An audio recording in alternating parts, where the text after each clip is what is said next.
ನಮಸ್ಕಾರ. ನುಡಿ ಬೆಳಕು ರೇಣುಕಾ ನಿಡಗುಂದಿ ಅವರ ಪ್ರಜಾವಾಣಿಯ ಅಂಕಣ ಬರಹ ಹಂಗಿನರಮನೆಗಿಂತ ಇಂಗಡದ ಗುಡಿಲೇಸು. ತುಂಬ ಒಳ್ಳೆಯವರು ಅಂತ ಹೆಸರು ಮಾಡಿದ ಒಬ್ಬ ಮ್ಯಾನೇಜರ್ ದೀಪಾವಳಿ ಹುಟ್ಟುಹಬ್ಬಗಳ ದಿವಸ ಏನಾದರೂ ಉಡುಗೊರೆ ಕೊಡ್ತಿದ್ರು. ಬೇಡ ಅನ್ನೋಕ್ಕೆ ಸಂಕೋಚ. ಅದು ಸಭ್ಯತೆ ಅಲ್ಲ ಅನ್ನೋದು ನಮ್ಮ ಭಾವನೆ. ಹಾಗೆ ಸುಮ್ಮನಾಗ್ತಿದ್ದೆ. ಯಾಕೆಂದರೆ ಅವರು ತಮ್ಮ ಮನೆಯಲ್ಲಿನ ಬೇಡದ ವಸ್ತುಗಳನ್ನು, ಯಾರೋ ನೀಡಿದ ಬೇಡದ ಉಡುಗೊರೆಗಳನ್ನು ಇನ್ನೊಬ್ಬರಿಗೆ ದಾಟಿಸ್ತಿದ್ರು. ಒಂದು ಖರೀದಿಸಿ ಎರಡು ಪಡೆಯಿರಿ ಎಂಬ ಕೊಡುಗೆಯಲ್ಲಿ ಬಂದ ವಸ್ತುವನ್ನು ಉಡುಗೊರೆಯಾಗಿ ಕೊಟ್ಟು 10 ಸಲ ಹೇಗಿದೆ, ಇಷ್ಟ ಆಯಿತಾ ಎನ್ನುವವರು ಇದ್ದಾರೆ. ಈ ಪ್ರವೃತ್ತಿ ಇತ್ತೀಚೆಗೆ ಬಹಳಷ್ಟು ಜನರಲ್ಲಿ ಹೆಚ್ಚಾದದ್ದನ್ನು ನೋಡುತ್ತೇವೆ. ನಿಮಗೆ ಬೇಡವಾದ ವಸ್ತು ಇನ್ನೊಬ್ಬರಿಗೂ ಬೇಡವಾಗಿರಬಹುದಲ್ಲ.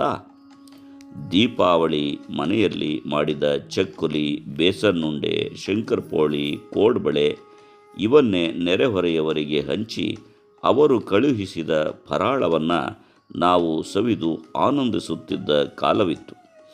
ಈಗ ದೀಪಾವಳಿಗೆ ಗೃಹೋಪಯೋಗಿ ಸಾಮಾನುಗಳನ್ನು, ಚಾಕ್ಲೇಟ್ ಬುಟ್ಟಿಗಳನ್ನು ಉಡುಗೊರೆ ಕೊಡುವ ಸಂಪ್ರದಾಯ ಕೆಲವೊಮ್ಮೆ ಕಿರಿಕಿರಿ ಉಂಟು ಮಾಡುತ್ತದೆ.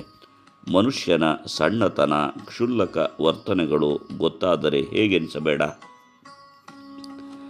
ಬಯಸಿ ಒಮ್ಮೆ ಪಕ್ಕದ ಮನೆಯ ರಾಜಸ್ಥಾನಿ ಆಂಟಿಗೆ ಉಪ್ಪಿನಕಾಯಿ ಹಾಕಲು ಎಲ್ಲ ಸಾಮಗ್ರಿ ಕೊಡಿಸಿದೆ. ಆಕೆ ಹಾಕಿಕೊಟ್ಟ ಉಪ್ಪಿನಕಾಯಿ ಬೇಗ ಕೆಟ್ಟು ಹೋಯಿತು. ನಾನು ಒಳ್ಳೆಯ ಗುಣಮಟ್ಟದ ಮಾವಿನಕಾಯಿ ಮಸಾಲೆಗಳನ್ನೇ ಕೊಟ್ಟಿದ್ದೆ. ಆಕೆ ತಮ್ಮ ಉಪ್ಪಿನಕಾಯಿ ನಮ್ಮನೆಗೆ ದಾಟಿಸಿ ಒಳ್ಳೆಯದನ್ನು ಇಟ್ಟುಕೊಂಡಿದ್ದು ನಂತರ ಗೊತ್ತಾಯಿತು. ಹೀಗಿರುತ್ತಾರೆ ಜನ. ಇಂಥವರನ್ನು ನೋಡಿಯೇ ಮಾನ್ಯ ಗುಂಡಪ್ಪನವರು ಈ ಕಗ್ಗ ಹೇಳಿರಬೇಕೆನಿಸುತ್ತದೆ.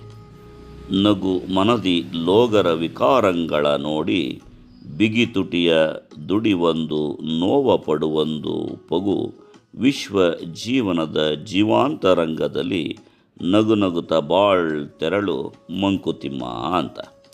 ಲೋಕದ ವಿಚಿತ್ರಗಳ ಮತ್ತು ಲೋಕದ ಜನರ ವಿಚಿತ್ರ ನಡವಳಿಕೆಗಳನ್ನು ಕಂಡು ಮನದಲ್ಲೇ ನಕ್ಕು ಬಿಡು. ನಿನಗೆ ಕಷ್ಟ ಬಂದು ತೀವ್ರ ಹೋರಾಟ ನಡೆಸಬೇಕಾದಾಗ ಮೌನವಾಗಿ ಅನುಭವಿಸು. ಜಗವೆಲ್ಲವನ್ನೂ ಏಕಾತ್ಮ ಭಾವದಲ್ಲಿ ನೋಡುತ್ತಾ ನಗುನಗುತ್ತಾ ಬಾಳು ಮತ್ತು ನಗುನಗುತ್ತಲೇ ಇಲ್ಲಿಂದ ತೆರಳು ಎಂದು ಸಂತೋಷದಿಂದ ಬದುಕುವ ಮತ್ತು ನಿರ್ಗಮಿಸುವ ಉಪಾಯವನ್ನು ನಮಗೆ ತಿಳಿಸಿದ್ದಾರೆ.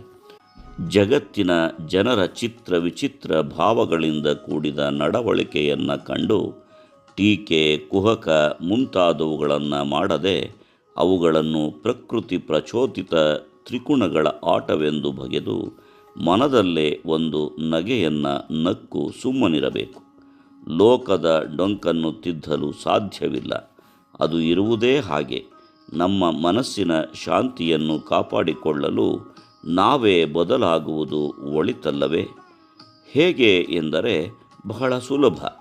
ಅವರು ಹೀಗಿರಬೇಕು ಅಥವಾ ಅವರು ಹೀಗಿದ್ದರೆ ಚೆನ್ನ ಎನ್ನುವಂತಹ ಭಾವಗಳನ್ನು ನಮ್ಮೊಳಗಿಂದ ಅಳಿಸಿ ಹಾಕಿ ಅಪೇಕ್ಷಾರಹಿತ ನಿರ್ಲಿಪ್ತತೆಯನ್ನು ಬೆಳೆಸಿಕೊಂಡರೆ ನಮ್ಮ ಅಂತರಂಗದ ಶಾಂತಿಯನ್ನು ಕಾಪಾಡಿಕೊಳ್ಳಬಹುದು.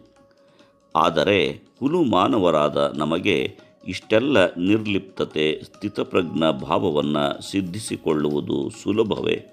ಹಂಗಿನರಮನೆಗಿಂತ ಇಂಗಡದ ಗುಡಿಲೇಸು, ಭಂಗ ಬಟ್ಟುಂಬ ಬಿಸಿಯನ್ನಕ್ಕಿಂತಲೂ ತಂಗಳುವೆ ಲೇಸು ಎಂದಿಲ್ಲವೇ ಸರ್ವಜ್ಞ? ನಮಸ್ಕಾರ. ಧನ್ಯವಾದಗಳು.